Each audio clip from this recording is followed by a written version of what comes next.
भगवान कृष्ण की नानी, यशोदा जी की माँ, जिनका नाम था पाटला देवी। क्या नाम था? पाटला देवी। यशोदा जी की जितनी बहन थी सबके घर में औलाद थी, बस यशोदा जी की यहाँ नहीं थी। यशोदा जी की जितनी बहन थी सबके घर संतान थी, पर यशोदा जी की यहाँ नहीं।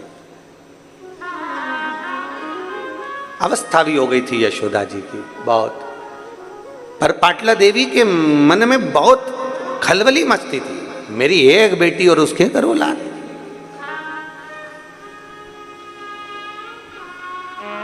जरा बेटियों से माता पिता का प्रेम भी बहुत ज्यादा होता है, इसलिए वो सबसे पहले यही देखते हैं, बेटी के घर में औलाद नहीं, बेटी के घर संतान नहीं। पाटला देवी को, यशोदा जी की माता को यह बात खलती थी कि मेरी बेटी अब उम्र हो गई है, अब उसके घर औलाद नहीं होगी, पर मेरा विश्वास करता है कि मेरा महादेव उसको औलाद जरूर दे। पाटला देवी प्रतिदिन यमुना जी के घाट पर जाती, बालू का शिवलिंग बनाती, आराधना करती। यह पाटला देवी का नियम था, माता यशोदा की माता जी का नियम था, भगवान कृष्ण की नानी का नियम था।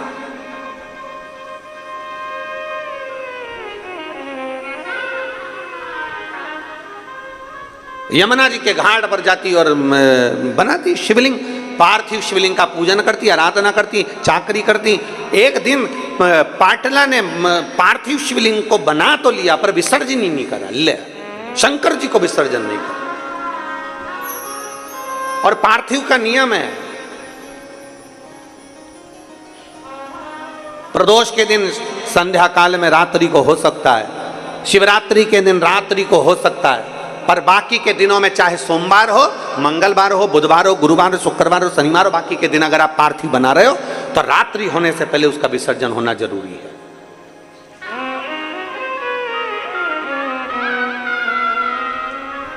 रात्रि होने से पहले उसका विसर्जन होना जरूरी है। और शिवलिंग पार्थिव का मतलब ये होता है कि पार्थिव लिंग बनाना, पार्थिव शिवलिंग बनाना, उसका चेहरा नहीं बनाया जाता। पार्थिव में कभी भी आंख, नाक, मुख ये कुछ नहीं बनाया जाता। पार्थिव मतलब पार्थिव, शिवलिंग मतलब शिवलिंग।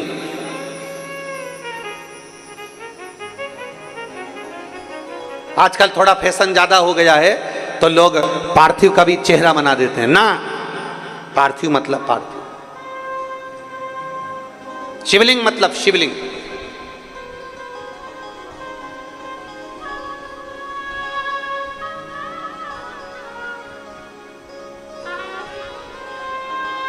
अब फैशन में लोग बनाने लगे, वो अपनी जगह पर शास्त्र जो कहता है, शास्त्र के अनुसार, शास्त्र में कहीं वर्णन नहीं आया कि आप शिवलिंग का, आप पार्थिव का कहीं मुख बनाओ कि नाक बनाओ कि आंख बनाओ। पार्थिव मतलब पार्थिव, शिवलिंग मतलब शिवलिंग, शिवलिंग का निर्माण किया। अब मां यशोदा जी की माता पाटला देवी ने पार्थिव लिंग का विसर्जन नहीं किया, घाट पर ही है, वहीं बैठी है, विसर्जन नहीं कर रही, और बस शिवलिंग के जो जलाधारी है उस जलाधारी पर, पार्थिव पर हाथ रखकर बैठी है और भगवान को पुकार रहे। हमने परसों की कथा में कहा था, पुकारे जाओ, पुकारे जाओ, पुकारे जाओ। 10 साड़ी देखते हो तब एक साड़ी पसंद आती है, 10 कपड़े देखते हो तब एक कपड़ा पसंद आता है, उसी तरह 10 बार पुकारोगे तब एक पुकार भोलेनाथ सुनता जरूर है। पुकारो, बोल बम का नारा है, आवाज। नाश्ता ज्यादा करिया है क्या? जरा दमदारी से बोलो, बोल बम का नारा है, सारी समस्या का हल जल। अब यहां शिव तत्व कह रहा है 10 बार पुकारोगे तब एक पुकार मेरा शिव सुनेगा। 10 बार पुकारा, सुनेगा। हाथ रखकर बैठ गई।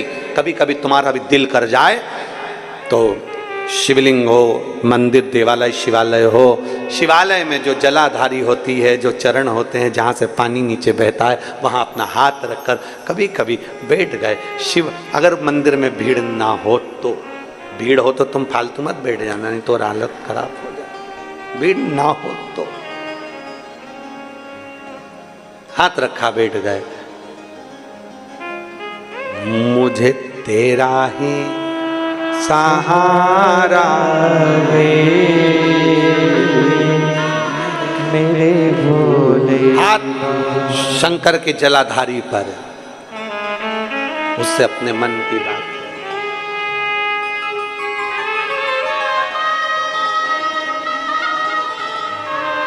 मैंने तुम्हें ही पुकारा है मेरे भोले बाबा। हाथ जलाधारी पर पुकार दो। पाटला देवी ने हाथ रखा जलाधारी पर, विसर्जन नहीं कर रही, आज उठी नहीं है, उठी नहीं। शंकर भगवान ने विचार करा, मुझे लगता है आज जिद पे अड़ गई, आज मुझे लगता है जिद। कभी कभी बच्चा मचल जाता है ना, तो माँ और बाप उस बच्चे की बात को फिर थोड़ा ना थोड़ा स्वीकार करते ही। मचल गया, कभी कभी रोज रोज मचलेगा तो फिर झाड़ू से झुड़ भी दिया जाएगा। कभी कभी जरा शब्दों पर जाना चाहिए, शब्दों का स्मरण करना चाहिए। कभी कभी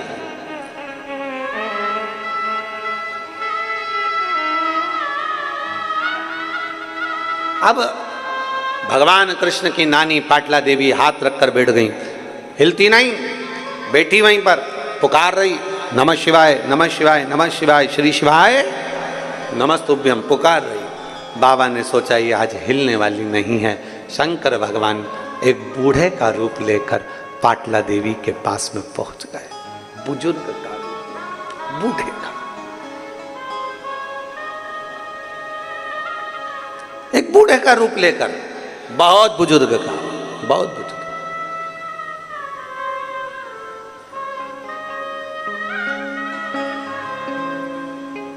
कल जब हम शिव भक्तों से मिल रहे थे तो उसमें एक माता मिलने के लिए आई थी जिनकी उम्र 106 साल थी। खंडेलवाल जी आप भी देखे होंगे, वो साइड में बैठी थी, स्मरण में होगा। काय शुक्ला जी आप मिले थे, 106 वर्ष की थी, 106 वर्ष।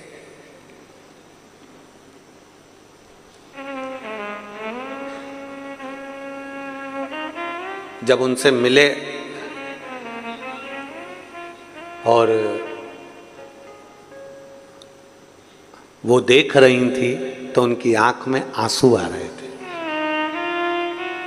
तो उनके पास में जो खड़ी थी वो बोल रही थी, हमारी माता जी आपको सुनती हैं और श्रवण करती हैं और उनकी बहुत इच्छा थी कि एक बार आपसे मिले। हो सकता है भोलेनाथ जी ने उनके लिए आपको यहाँ बुलाया। 106 वर्ष।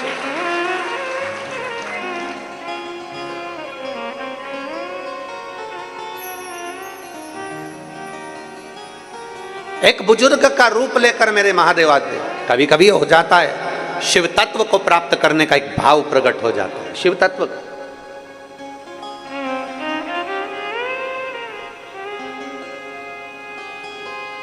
अब मेरे भोलेनाथ बूढ़े का रूप लेकर पहुंच गए पाटला देवी के पास में। ओ पाटला, पाटला ने सोचा मेरी जैसी बुढ़िया को कौन आवाज दे रहा है। मेरे पति बुलाते थे तो यशोदा की मां कहते थे, आज मेरा नाम पाटला। अच्छा, बुलाने का भी एक तरीका होता है। पति पत्नी को बुलाता है तो बड़ा विचित्र ढंग से बुलाता है, और पत्नी पति को बुलाती है तो बड़े विचित्र ढंग से बुलाती है। कभी कभी नाम का बड़ा अंतर हो जाता है।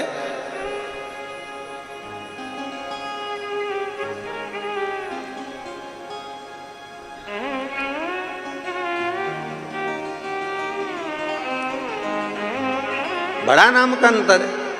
अब एक बार की तो कथा है, इंदौर में हम कथा कर रहे थे और इंदौर में जब बहुत बहुत साल पहले, बहुत साल पहले की बातें, लगभग हो गए होंगे 20-22 साल पहले, अपना पैलेस में कथा चल रही थी और वहाँ कथा चलते चलते तो आरती पहले हम जय जगदीश हरे की गा रहे थे, तो इधर आरती करने वाले जो बाजू में खड़े थे और हम बोलते जय जगदीश हरे, पास में खड़ी एक माँ बोलती जय कल्लू के पिताजी हरे। वो जगदीश नाम ही नहीं ले। अब आरती तो पूरी हो गई पर ध्यान हमारा भटक गया, उसकी ओर गया। और आरती पूरी होने के बाद जब वो बेलपत्र तुलसी दल लेने के लिए आई तो हमने उनसे पूछा, हम जगदीश हरे बोल रहे हैं, तुम कल्लू के पिताजी हरे, ऐसा क्यों? आपकी क्या जगन्नाथ जी से कोई लड़ाई है? कहती नहीं, उनका नाम है। हमने कहा किनका? उनका। कभी कभी नाम का बड़ा अंतर पड़ जाता है। भारत में माताएं, कई माताएं, आजकल तो खैर लोग नाम से पुकारने लगे, पर भारतीय नारी पति का नाम, एक गांव में एक सर्वे करने वाले आए और गांव में सर्वे करने वाले आए और सर्वे करने वालों ने पूछा, आते से सब घर के दरवाजे बजाते बजाते एक घर पर गए जहां उसका पति नहीं था, पत्नी अकेली थी, पत्नी बाहर आ गई। आते से पूछा क्या है? पति भी घर में है नहीं। पत्नी ने पूछा कौन है? हम सर्वे वाले हैं। अच्छा, जरा तुम्हारा नामांकन सर्वे करना है, बोलो क्या पूछना है, बताओ तुम्हारा नाम क्या है? उसने बता दिया मेरा नाम बिमला है। अच्छा, फिर बच्चे कितने हैं? कि 4 बच्चे हैं। नाम बताओ। उनका नाम बता दिया। पति भी है, उसका नाम?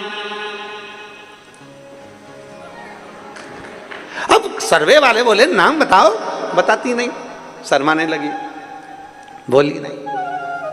सर्वे वाले बोले हम डबल से नहीं आ सकते, अपने पति का नाम बताओ। घर में बच्चे नहीं, स्कूल गए, कौन से पूछे, क्या करे?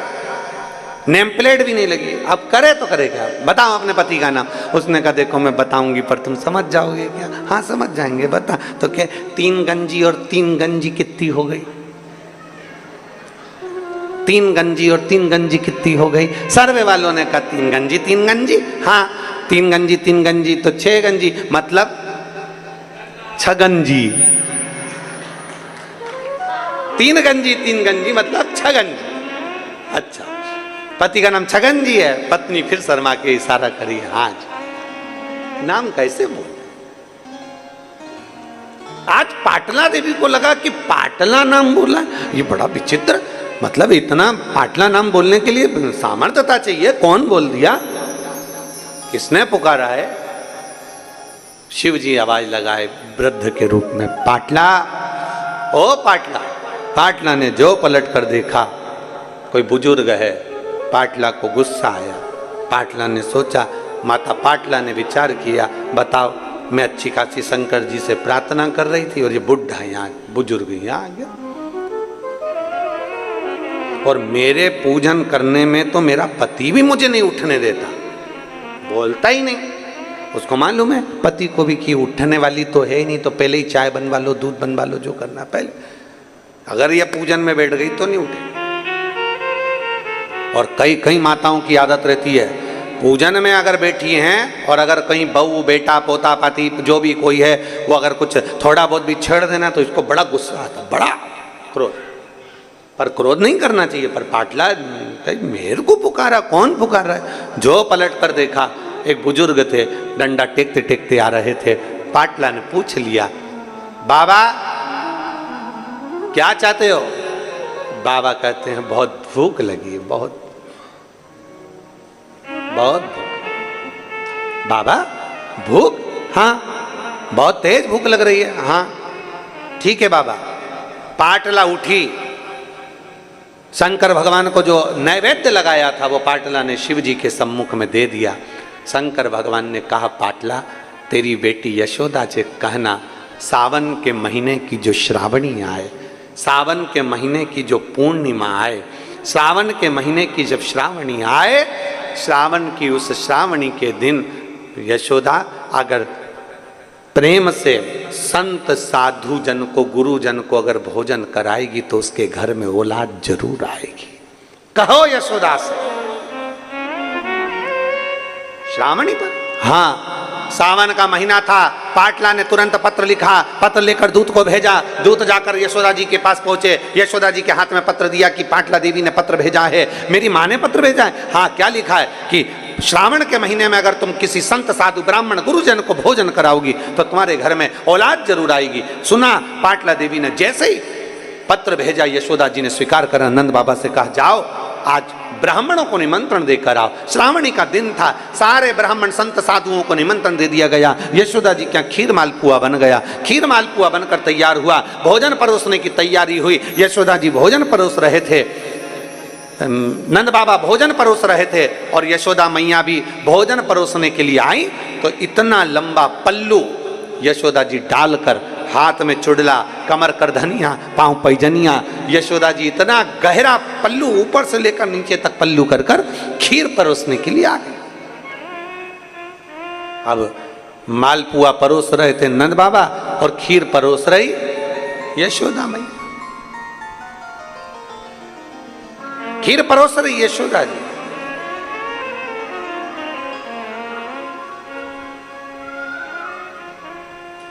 दूध सामग्री जो होती है ना, वंश की वृद्धि करती है।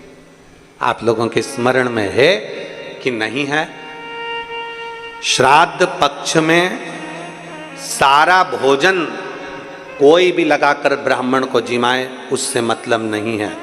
पर श्राद्ध पक्ष में, तिथि पर, श्राद्ध में या अन्य तिथि पर, बरसी आदि तिथि पर अगर खीर का पात्र भरा जाए तो घर की बहू, घर की माता, घर की स्त्री, घर में जो ताई चाची जो भी है घर में स्त्री, उस खीर के पात्र को उसको भरना चाहिए। संपूर्ण थाली कोई लगाए और फिर निवेदन करेंगे। श्राद्ध पक्ष में एक बार प्रयोग कर कर देखिए। जिसके घर में 23 से 24 साल तक भी औलाद नहीं हो, 23 से 24 साल तक भी औलाद पैदा नहीं हुई हो, जिसके घर में संतान ना हुई हो, वो एक प्रयोग जरूर करे।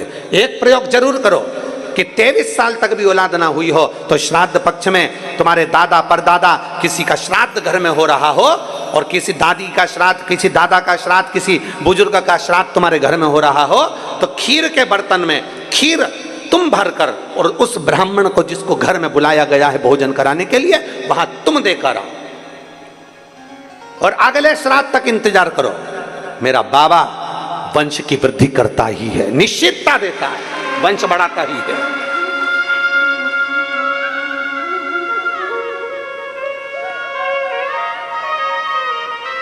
तीन तिथियां हैं, तीन तिथियां जिसमें महादेव को दूध जरूर चढ़ाना चाहिए। 3 तिथियां। और दूध कौन सा? हर कोई सा दूध नहीं, गौ माता का दूध लेकर, भले 1 चम्मच, हम ये नहीं कहेंगे कि तुम गौ माता का दूध नहीं मिले तो तुम 1 चम्मच दूध भी हो, छोटा सा 2 बूंद दूध भी हो, पर गौ माता का हो, गौ सेवा में लीन होने वाले 1 बूंद भी हो, लिया, भले चम्मच भर हो, 2 बूंद का हो। 3 तिथियां हैं। पहला प्रदोष, दूसरी शिवरात्रि और तीसरे नंबर पर आती है सोमवार की अष्टमी।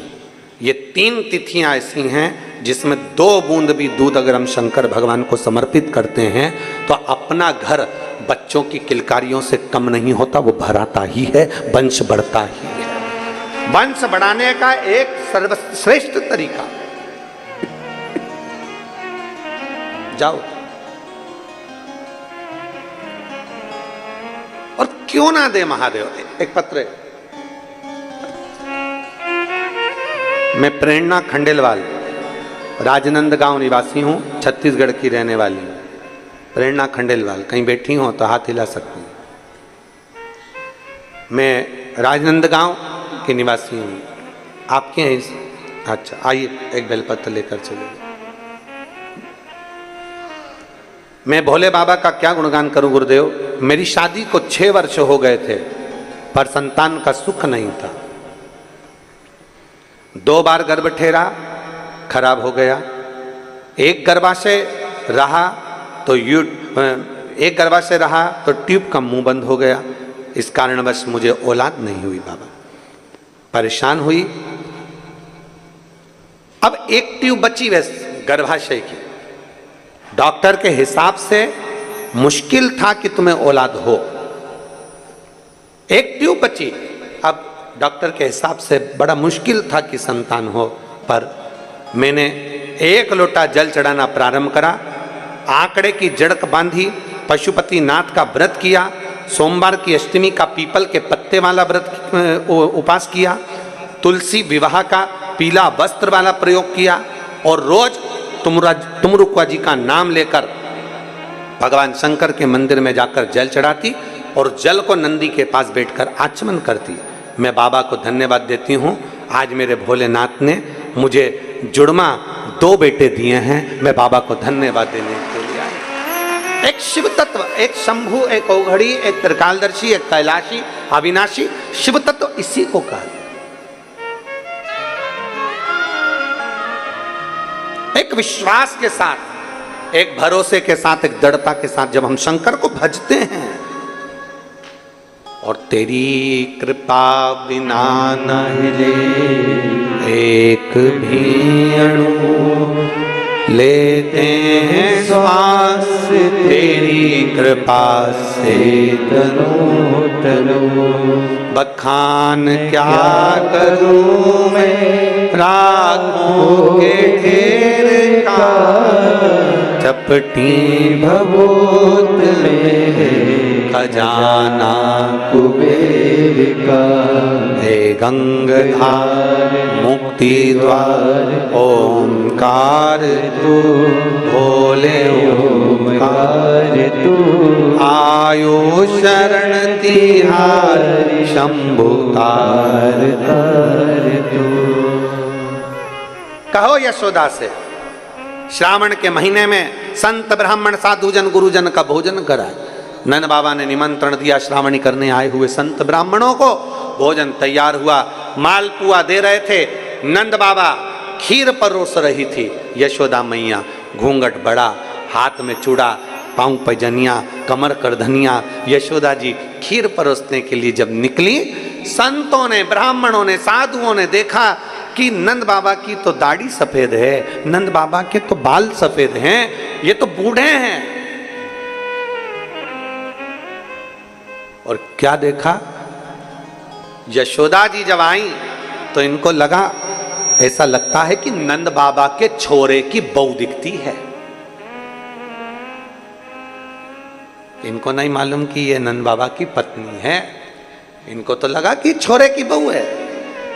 सारे संत ब्राह्मणों ने सोचा, आज हम भोजन कर रहे हैं इनके घर में, अपन देख रहे हैं कि इनके घर में भोजन, इनके घर में कोई बच्चे नहीं है, इनके घर में कोई संतान नहीं है। फिर सारे संत ब्राह्मण साधुओं ने एक साथ, यशोदा जी का तो मुख नहीं देखा था, चोड़ला पायल नई नवेली बहू जैसी दिखी, तो सारे संत ब्राह्मणों ने आशीर्वाद एक साथ दे दिया, पुत्र भव। क्या आशीर्वाद दिया? पुत्र भव। यशोदा जी ने अंदर मन में सोचा, पल्लू ली थी, बताओ नंद बाबा 60 के, मैं 55 की, और पुत्र होने का वर दिया, कैसे होगा? यशोदा जी ने जो अपना पल्लू हटाया, पल्लू हटाते से ही जितने संत ब्राह्मण बैठे थे सब ने देखा कि इनके भी बाल सफेद हैं, आशीर्वाद गड़बड़ हो गया।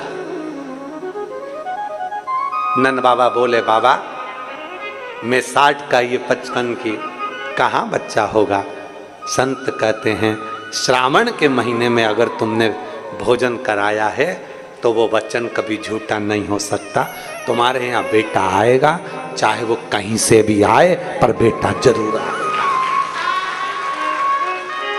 कहीं से भी आए, बेटा जरूर आए। और चमत्कार सा हो गया लोगों, हो गई बात निराली। रात ही रात में नंद बाबा की दाढ़ी हो गई काली,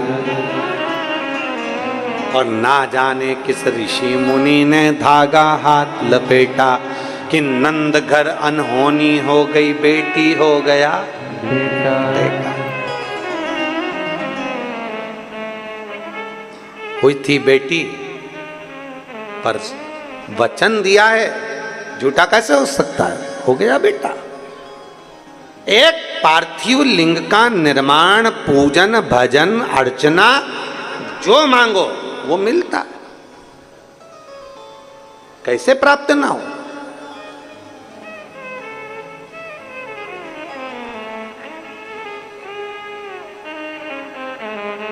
सब बराबर होना चाहिए, बेटा है बेटी है सब बराबर है, सबका सम्मान, सबका आदर, सबका सत्कार हो। शिव कथा कह रही है, भगवान शंकर का चरित्र कर रहा, शिव महापुराण की कथा कर रही है। जब हम विश्वास के साथ में, भरोसे के साथ में, दृढ़ता के साथ में भगवान शंकर की अविरल भक्ति को प्राप्त करते हैं तो सुख का अनुभव होता ही है। कोई लेट बनता है, कोई जल्दी बनता है, शिव को जल चढ़ाने वाला एक दिन सेठ जरूर बनता है। आपकी आराधना, आपकी भक्ति कभी खाली नहीं हो सकती। संसार के लोगों से काम ना रखोगे, संसार वाले कभी आपको आगे बढ़ने नहीं देंगे। पर जब अपना आत्मबल, अपना विश्वास जब प्रबल होता है तो व्यक्ति आगे बढ़ ही जाता है। कौन रास्ता देगा?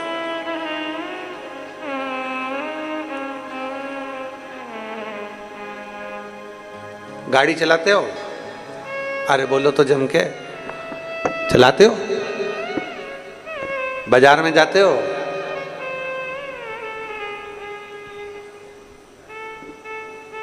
बहुत ट्रैफिक में, बहुत भीड़ में तुम कितना भी हारन दे लो, कितना ही, कोई साइड नहीं देता। सब अपनी मस्ती में बोड़ बोड़ बोड़ बोड़ करके गाड़ी अपनी अपने हिसाब से चला। वो तो ज्यादा तुम्हारा हारन बजता है तो भी वो थोड़ा चिढ़ के थोड़ा सा रास्ता देता है। ट्रैफिक में से निकलने की जवाबदारी तुम्हारी है। ट्रैफिक में से निकलने की जवाबदारी तुम्हारी कि तुम कैसे निकलोगे, कैसे अपनी गाड़ी टर्न मारोगे, कैसे बाहर निकलोगे, ये तुम्हारे ऊपर निर्भर करता है। रास्ता कोई नहीं देता, रास्ता अपने को खुद बनाना, जम के बोलो जरा, बनाना पड़ता है। रास्ता कोई नहीं देता, रास्ता अपने को बनाना पड़ता है। भीड़ में से रास्ता तुम्हें बनाना पड़ेगा, भीड़ में से निकलना तुम्हें पड़ेगा। भीड़ में से तुम्हें अपनी गाड़ी निकालने की जवाबदारी खुद की है। दुनिया के लोग जीते जी कभी रास्ता नहीं देते, दुनिया के लोग मरने के बाद रास्ता देते हैं। फिर तो ट्रैफिक कितना भी भरा पड़ा हो और पीछे से राम नाम सत्य है, राम नाम सत्य है बोलते बोलते अर्थी आ रही है, सब साइड में होते चले जाते हैं। दुनिया के लोग जीते जी कभी रास्ता नहीं दे सकते। दुनिया के लोग तुम्हारे को ट्रैफिक में उलझा कर रखेंगे, दुनिया के लोग तुम्हें संसार में उलझा कर रखेंगे, अपशब्द में, गालियों में, ताने में, बद्दुआओं में तुम्हें उलझा कर रखेंगे। रास्ता तुम्हें जीते जी निकालना है, मरने के बाद तो दुनिया रास्ता दे देती है। मरने के बाद तुम्हें टेंशन नहीं लेना, रास्ता अपने आप मिल जाता है, परिवार के लोग ही दे देंगे मरने के बाद रास्ता। पर जीते जी रास्ता देना, बात तो वहां अड़ी पड़ी है। और जीते जी कोई रास्ता नहीं देता। तुम कितने भी हारन बजा लो, तुम कितना भी प्रयास कर लो, तुम कितना भी बोलने का प्रयास कर लो, चिल्ला कर भी जाओ, थोड़ा साइड में नहीं हो सकता क्या? थोड़ा साइड में नहीं जा सकता? नहीं। कितनी हारन बज रही है, पुलिस की भी गाड़ी वाऊ वाऊ करती हुई चल रही है, एम्बुलेंस वाऊ वाऊ करती चल रही है, पर लोग रास्ता नहीं देते। बड़े मुश्किल से हारन सुना तो भी बड़ी मुश्किल से साइड होते हैं, बल्कि के अपने को रास्ता निकालना पड़ता है। इधर से कटो उधर से कटो, निकल के चलते चले जाओ। बस यही शिव पुराण कहती है। जिंदगी में बहुत ट्रैफिक है, बहुत ट्रैफिक, परिवार, नाते, रिश्ते, कुटुंब, कबीले, व्यापार, व्यवसाय, ये सारा ट्रैफिक से भरा पड़ा हुआ है। इसमें अपने को कैसे निकल कर जाना है, ये तरीका शिव पुराण सिखाती है कि अपने को कैसे निकलना। आप कैसे निकल सकते हो? आप कैसे बाहर जा सकते हो, ये आपके ऊपर निर्भर करता है।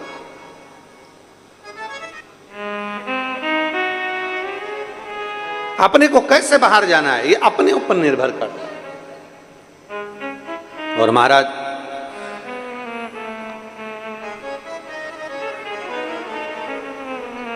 जब हम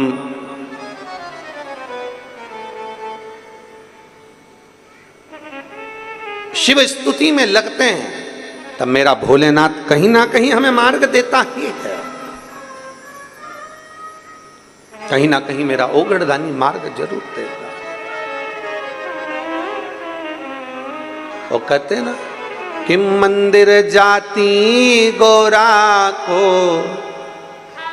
अरे मंदिर जाती गोरा ने त्रिपुरारी मिल गयो। मंदिर जाती गोरा को त्रिपुरारी मिल गयो। और भोला जादू करियो रे, भोला जादू करियो रे, भोला जादू करियो रे, भोला जादू करियो रे। एक आराधना में, एक शिव भक्ति में, एक भगवान शंकर की अविरल भक्ति में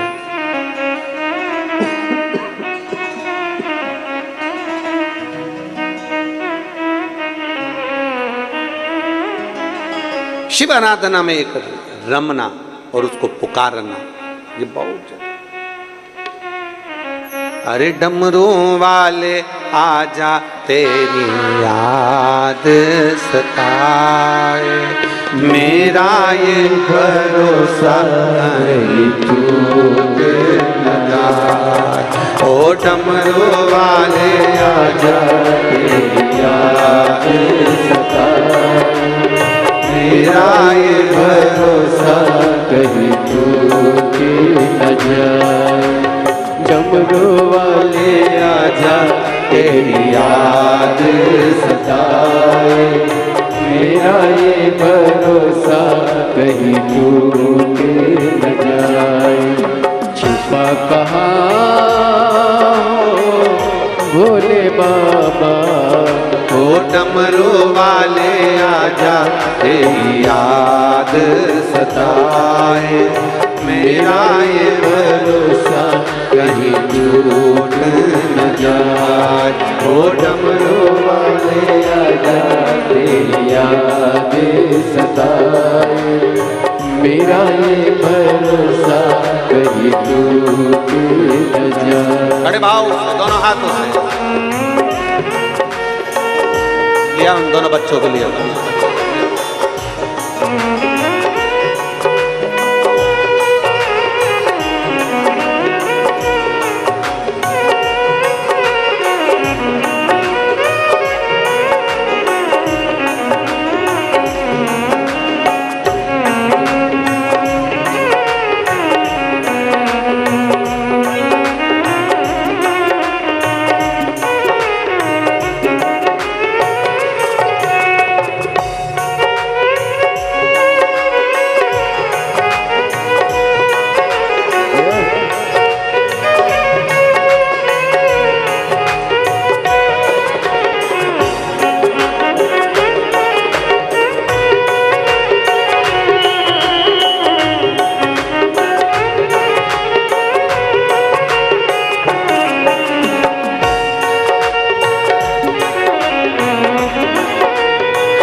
यही दो बच्चे हैं, एक बार जोरदार ताली बजाकर स्वागत।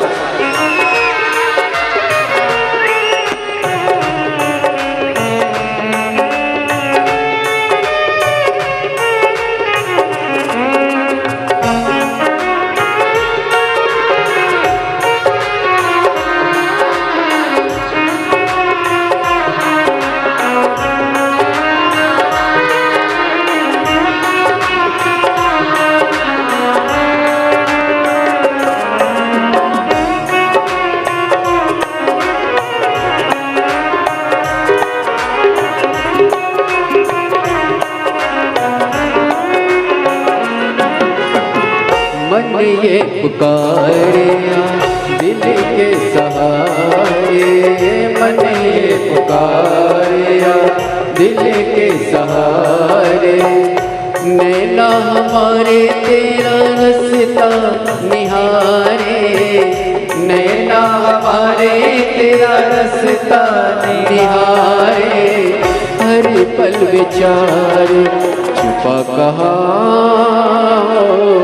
भोले बाबा, ओ डमरू वाले आजा तेरी याद सताए। मेरा ये भरोसा कहीं टूटी न जाए, ओ डमरू वाले आजा तेरी याद सताए। मेरा ये भरोसा कहीं टूटी न जाए।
ये धड़कन गीत तेरे गाए, दिल की ये धड़कन गीत तेरे गाए। दिल की ये धड़कन गीत तेरे गाए, दिल की ये धड़कन गीत तेरे गाए। रोती है अखियाँ नीर बहाए, रोती है अखियाँ नीर बहाए। कैसे समझाए छुपा कहाँ हो भोले बाबा, वो डमरू वाले आजा तेरी याद सताए। मेरा ये भरोसा कहीं टूटी न जाए, वो डमरू वाले आजा तेरी याद सताए। मेरा ये भरोसा कहीं टूट न जाए।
के सहारे मन ये पुकारे दिल के सहारे नैना हमारे तेरा रास्ता निहारे नैना हमारे तेरा रास्ता निहारे हर पल विचार छुपा कहाँ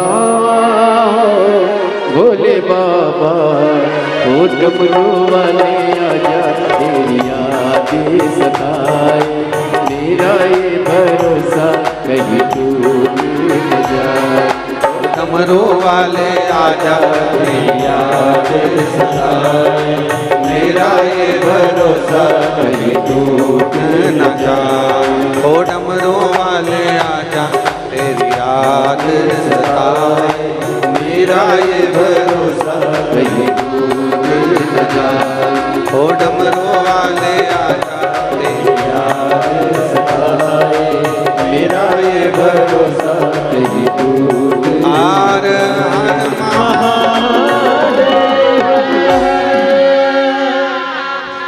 अपने स्थान पर बैठकर भगवान शिव जी से अपने मन की बात बड़े भाव के साथ दिल से बाबा को प्रार्थना करिएगा। दिल से बाबा से निवेदन करिए, भाव से भगवान शंकर से अपने मन की बात को कहिए। श्रावण का पवित्र महीना और शिव महापुराण की कथा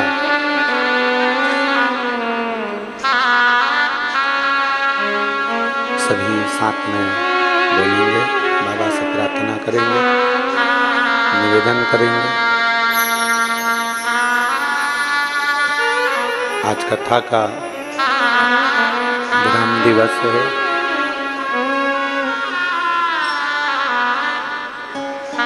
कहते हैं मेहमान जाते जाते कुछ देखकर जाते हैं, उसी तरह शिव भी शिव पुराण के विराम पर कुछ ना कुछ देकर जरूर जाते हैं। आप और हम सब मिलकर भगवान शिव को पुकारें, प्रार्थना करें।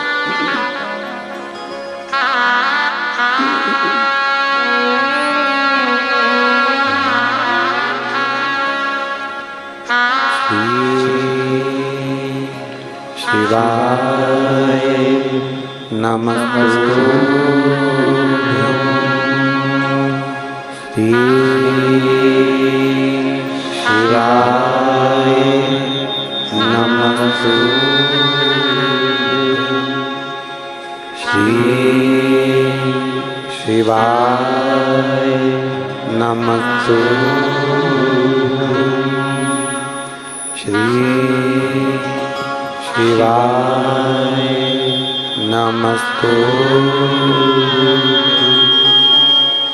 श्री शिवाय नमस्तुभ्यं।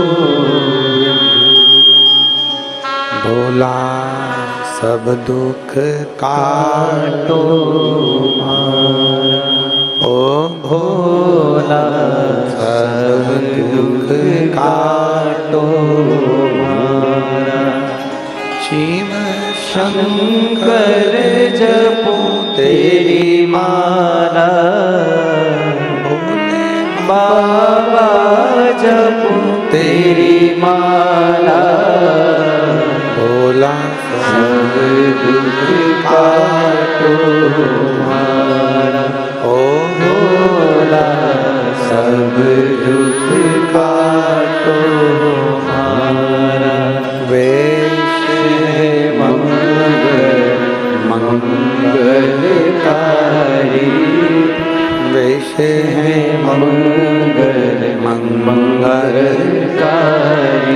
शमशान वासी हमारा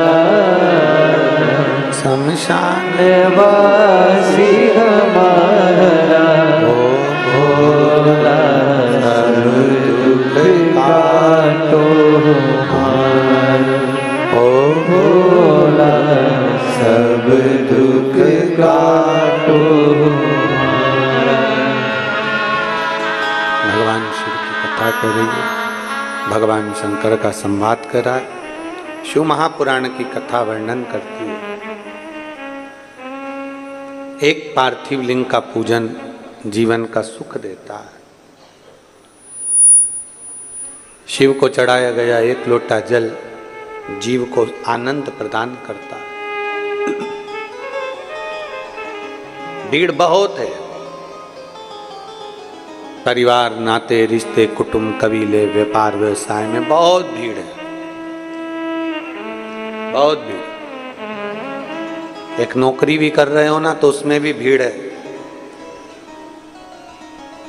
सब लगे हैं आपका पांव खींचकर पीछे करने में और खुद आगे बढ़ने।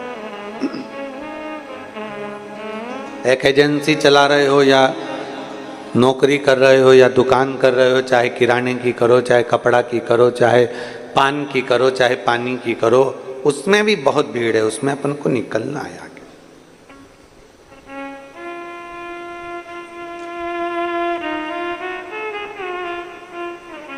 दुनिया लगी है कैसे भी, बस आपको ट्रैफिक में फंसाना है, आपको निकलने नहीं देना है।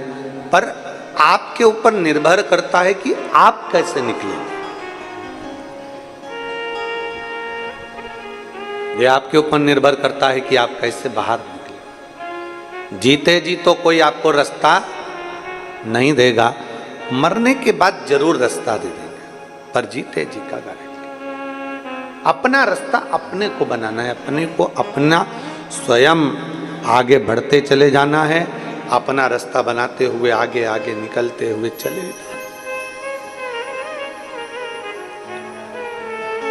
भगवान का नाम लेते जाओ, शिव नाम लेते जाओ, भगवान शंकर का गुणगान करते जाओ और आगे बढ़ते चले जाओ।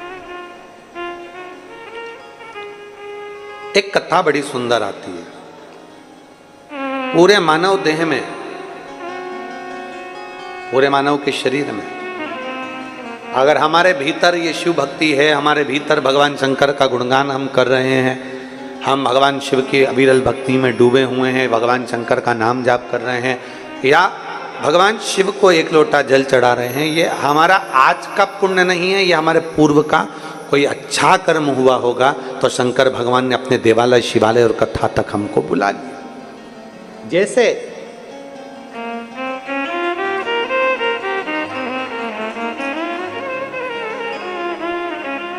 गन्ना, क्या बोलते हैं उसको, शुगर, गन्ना, यहाँ क्या बोलते हैं, गन्ना ही बोलते हैं, गन्ना, शुगर।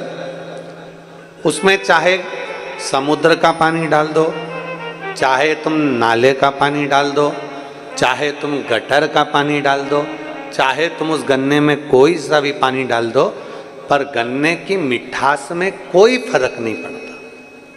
गन्ना मीठा है तो मीठा ही रहेगा। करेला,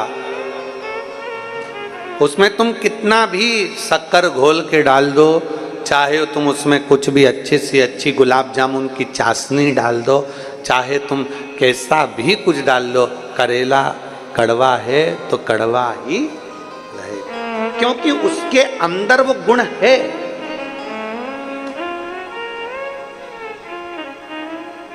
उसके अंदर वो भरा हुआ है। उसका आज का गुण नहीं, उसका पैदाइश गुण है।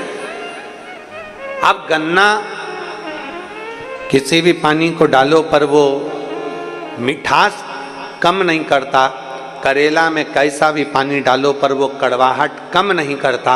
उसी तरह आप विचार करना, आपके घर में 4 बहुएं हैं, आपके घर में 4 लोग हैं, आपके घर में 5 लोग हैं, बेटी है, बेटा है, परिवार है, माता है, पिता है, परिवार पूरा की पूरा है, बहुएं भी रह रही हैं, चाचा चाची भी रह रहे हैं, काका काकी भी रह रहे हैं, बुआ फूफा भी रह रहे हैं, सब कोई रह रहे हैं, तुम्हारे घर में सब है। पर जरूरी नहीं कि सबका मन शिव में लग जाए, पर जरूरी नहीं कि सबका मन भगवान में लग जाए। कोई कोई ऐसा होगा घर के अंदर जो शंकर के मंदिर तक भी जाएगा, जल भी चढ़ाएगा, शंकर का गुणगान भी करेगा, शिव स्मरण भी करेगा। कोई कोई ऐसा रहेगा जो शंकर के करीब में जाएगा, और कोई ऐसा भी रहेगा जिसको किसी देवता से मतलब नहीं, किसी देवता से।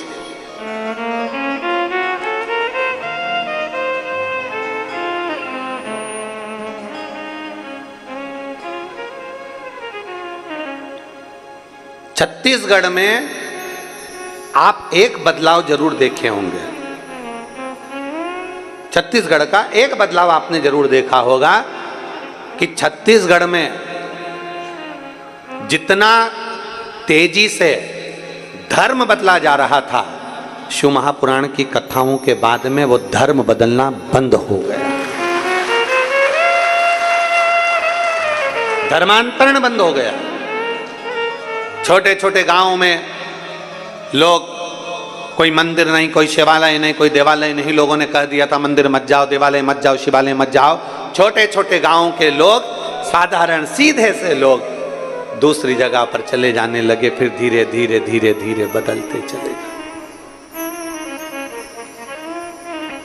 बदलते। उनका नाम नहीं बदला, उनका आईडी प्रूफ नहीं बदला, नाम वही है, आईडी प्रूफ वही है, पर धर्म चेंज कर लिया उन्होंने। क्योंकि अगर नाम बदल लेंगे तो सरकार द्वारा प्राप्त होने वाली जो सुविधाएं वो नहीं मिलेगी। तो धर्म बदला पर उन्होंने नाम नहीं बदला। पर अब धीरे धीरे धीरे धीरे देवाधिदेव महादेव ने ऐसी कृपा कर दी कि ये शंकर की कथा छोटे छोटे ग्रामीण क्षेत्र के लोग भी सुनते हैं। तो उस छोटे से गांव में पहले शंकर का मंदिर नहीं था, पर अब गांव गांव में शंकर का शिवालय विराजमान हो गया। लोग जल चढ़ाना प्रारंभ कर,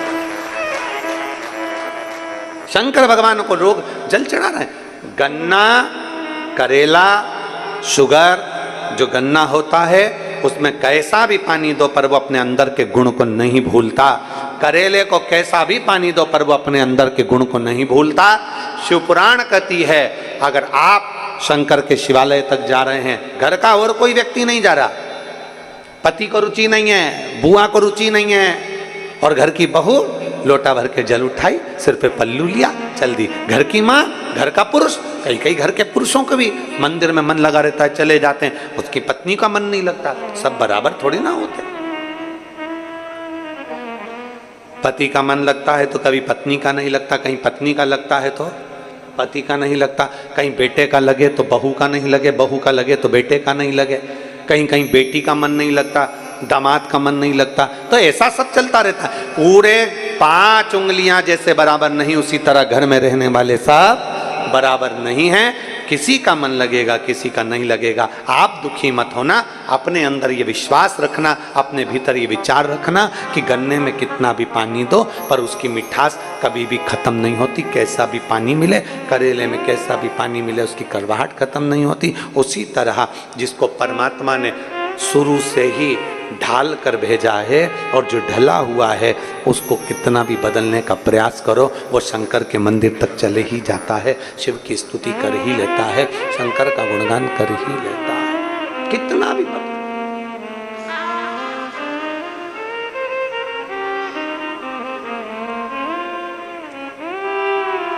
और मेरे बाबा तेरी नौकरी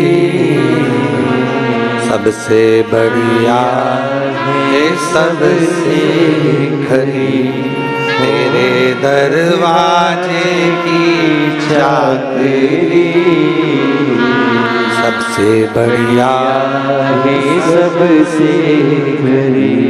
तारकासुर की कथा चल रही है। तारकासुर ने अपने चित्तवृत्ति में भगवान शंकर के लिए उनसे कि ये मैं जिनकी आराधना करता हूँ, मैं शिव की उपासना करता हूँ, मैं शंकर की विनती करता हूँ, तो शंकर भगवान का विवाह हो जाए। गलत नहीं सोचा है, सोचा अच्छा है।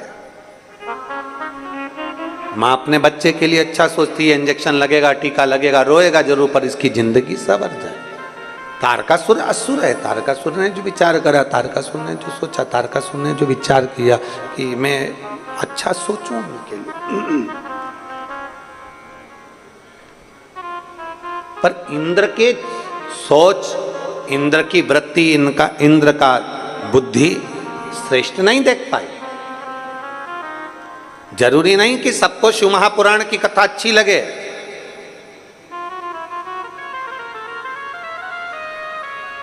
कोई जरूरी नहीं है कि सबको भगवान शंकर से रुचि उत्पन्न हो जाए।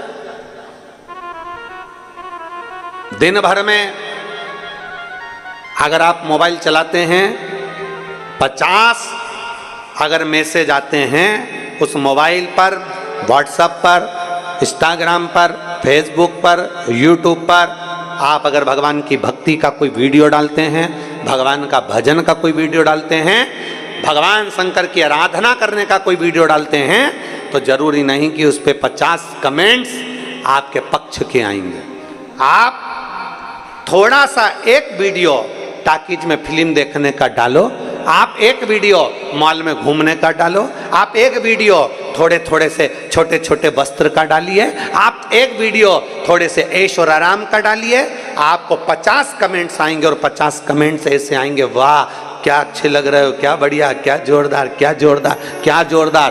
पर एक अगर आपने भगवान के मंदिर का वीडियो डाल दिया, मंदिर जाने का वीडियो डाल दिया, भजन करने का वीडियो डाल दिया, कथा सुनने का वीडियो डाल दिया, भगवत स्मरण का वीडियो डाल दिया, तो 50 मैसेज में से कम 10 मैसेज ऐसे होंगे जो आपको केवल ताना दिया जाएगा, आपको केवल कमेंट्स करा जाएगा, आपको केवल टूल करा जाएगा, आपको केवल अपशब्द कहे जाएंगे। आप भी ढोंगी हो गए, आप भी इनके चक्कर में पड़ गए, आप भी प्रपंची हो गए, आपने भी ऐसा कर लिया। क्यों?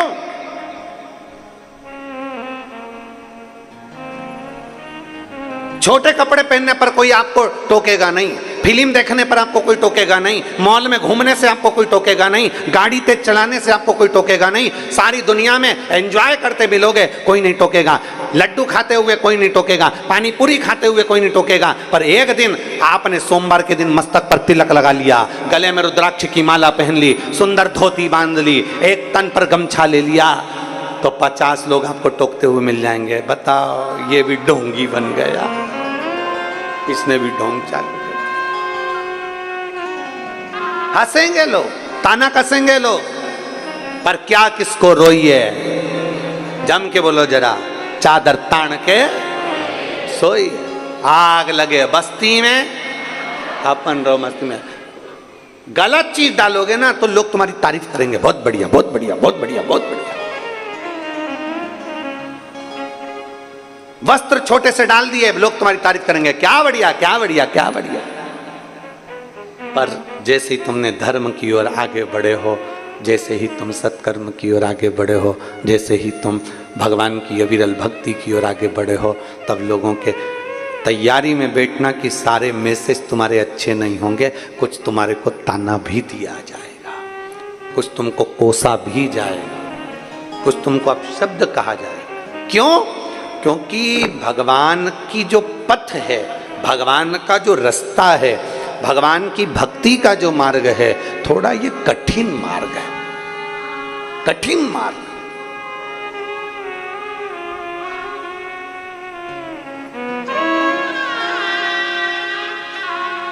बहुत कठिन मार्ग है भगवान की भक्ति का, और इस मार्ग पर चलना कठिन है, बहुत कठिन मार्ग। अभी अभी कथा हो जाएगी, कई लोग कहेंगे बताओ अपने अपने वालों को बिठा लिया, बताओ ऐसा कर दिया, बताओ पास मंगवाए होंगे, बताओ ऐसा कर दिया होगा, बताओ वैसा कर दिया होगा। अरे तुम्हें तो प्रसन्न होना चाहिए। जो कथा सावन के महीने की मां मुंगेली में होने वाली थी, कहीं देवाधिदेव महादेव ने राजनंद गांव में दे दी, ये प्रसन्नता होना चाहिए।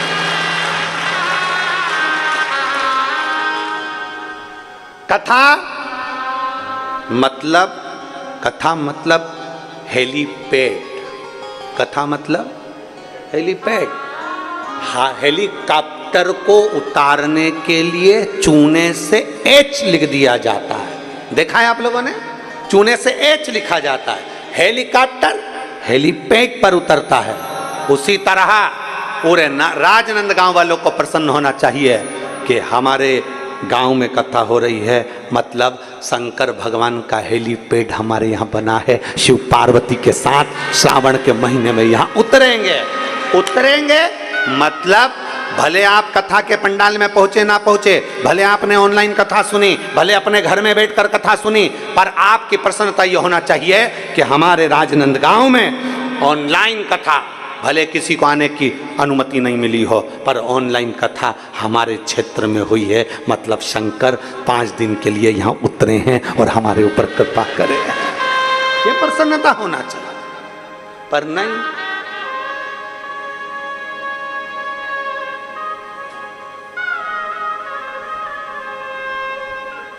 क्यों हो रही है? किसने कहा? कौन बोला? क्या करना? साधुता, साधु। जरा विचार करिएगा। आप गलत कार्य करिए, आपका सब तारीफ करेंगे। गलत कार्य की हर व्यक्ति तारीफ करता, पर अच्छे कार्य की तारीफ होना बहुत कठिन। भगवान का पथ बड़ा कठिन पथ है। मीराबाई भगवान के पथ पर चली, जहर का प्याला मिला, शेर के सामने छोड़ दिया, नाक का पिटारा मिला, मीराबाई ने अपना पथ नहीं छोड़ा। अब शब्द कहे मीराबाई को ताने पर ताने दिए गए। और गुरु भी कौन मिला मीराबाई को? गुरु कौन मिला मीराबाई को? चमड़े का जूता बनाने वाले चर्मकार श्री रविदास जी, संत शिरोमणि श्री रविदास जी। और मीरा संकोच नहीं करती थी। मीराबाई से कहा, तूने गुरु क्या बनाया? गुरु क्या बनाया तूने? मीरा, तूने संत रविदास जी को गुरु बना लिया? अरे मीराबाई कहती है कि आज मुझे गर्व है कि संत रविदास जी को मैंने गुरु बनाया है, क्योंकि वो साधारण गुरु नहीं है, वो चमड़े धोने के बर्तन में से भी गंगा को प्रकट कर लेता है, तो वो साधारण नहीं हो सकता।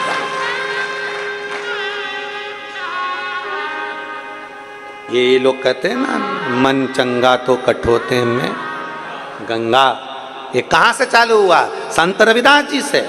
संत रविदास जी महाराज ने, मीराबाई कहती है, गुरुदेव मैं आपके लिए गंगा के घाट पर मैं आपके लिए आश्रम बना देती हूँ, मैं आपके लिए कुटिया बनवा देती हूँ, मैं आपके लिए महल बनवा देती हूँ। आप मेरे गुरु हो, मैं आपको गंगा के घाट पर ले जाकर बिठा देती हूँ। संत रविदास जी कहते हैं, मीरा मुझे गंगा के घाट पर जाने की क्या जरूरत? गंगा तो खुद यहाँ आ जाती है। गुरुवर, गंगा और यहाँ? हाँ, गंगा यहाँ? हाँ। पानी पिलाऊं तुझे गंगा का? जिस बर्तन में चमड़ा धोते थे जूता बनाने का, उसी बर्तन में हाथ जोड़कर कहा, गंगा मैया मुझे पानी पीना है, पिला दीजिए। हीरे की चूड़ी जड़ा हुआ हाथ उस बर्तन में से निकल कर बाहर आया, जिसमें जल भरा हुआ एक कलश था। रविदास जी ने जल लिया, मीराबाई को दिया, और भी लोग बैठे थे उनको दिया। कुछ कुछ ऐसे भी बैठे थे जो संत रविदास जी से चिढ़ते थे, उन्होंने जल नहीं पिया, कठोते से निकला, चमड़ा धोने के पात्र में से निकला, गंदे पानी में से निकला। कई कई ऐसे थे जिनको गंदगी नजर आ रही थी, पड़ा। कई कई ऐसे थे जिनको गंदगी नजर आ रही थी। अच्छा देखो ना, प्रयास करो कि अच्छा दिखे। पर कई कई थे, अरे चमड़े के बर्तन में से जल निकला, हम नहीं पी सकते। कई लोगों ने छोड़ दिया, और मीरा और कई ऐसे थे जिन्होंने पी लिया। रविदास जी ने बाद में कहा, मीरा ये साधारण गंगा का जल नहीं था, एक संत द्वारा विनय कर कर गंगा का बुलाया गया जल था। इसलिए मीरा, मेरा वचन है, तुझे कोई दुनिया में मिले चाहे ना मिले, पर जब तेरा शरीर छूटेगा तो तेरी बॉडी, तेरा शरीर मिलने वाला नहीं है। तू द्वारिकाधीश में समा जाएगी और द्वारिकाधीश तुझ में समा जाएगी।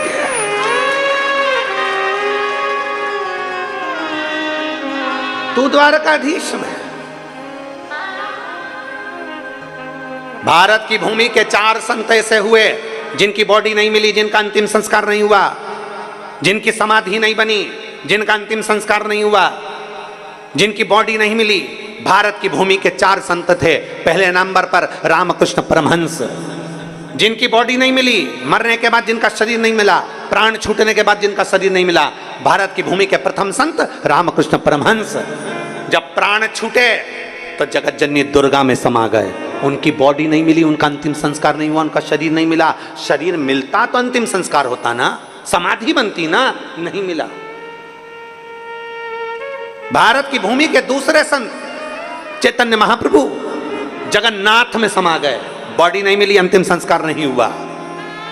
भारत की भूमि के तीसरे संत संत तुकाराम हरि विठ्ठल में समा गए, बॉडी नहीं मिली, अंतिम संस्कार नहीं हुआ। और भारत की भूमि के चौथे संत मीराबाई द्वारकाधीश के सामने जाकर खड़ी हो गई और द्वारकाधीश मीराबाई से कह दिया, जा मेरे शरीर से आकर लग जा। मीराबाई द्वारकाधीश की मूर्ति से जैसे गले लगी, भगवान का नीचे का हाथ बीच में से चटक गया और उसमें मीराबाई समा गई। भारत की भूमि के 4 संत जिनका शरीर नहीं मिला, जिनकी बॉडी नहीं मिली, जिनका अंतिम संस्कार नहीं हुआ, भगवान में साशरीर समा गए।